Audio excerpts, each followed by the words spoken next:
ଭଦ୍ର ନୁହଁ ଆମର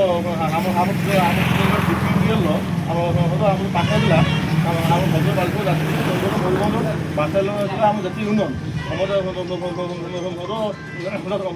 club leader ସବୁ ଆଜି ବାଲିପୁର ପହଞ୍ଚିଲେ। ସେଠି ଆମ ଦୁଇଟା ଆମର ଥିଲାନି ଯେତିକି ଟ୍ରିଟମେଣ୍ଟ ହେଲେ ଅଲ୍ ୟୁନିୟନ ସେମାନେ ବସିକି କଥାବାର୍ତ୍ତା ହେଲେ ଫାଇନାଲ କରିବେ। ହେଲା ପରେ ସେମାନେ ଗୋଟେ ମିଳିତ ମଞ୍ଚ କରିବେ। ସବୁ ୟୁନିୟନ ମିଶି ଏକ ହେବେ। ଏକ ହେଇକି ଗୋଟେ ଆମର ମିଳିତ ମଞ୍ଚ କରିବେ। ମିଳିତ ମଞ୍ଚ କରିଲା ପରେ ତାପରେ ସିଓଙ୍କୁ ଭେଟିବେ। ସିଓଙ୍କୁ ଭେଟି କଥା ହେବେ।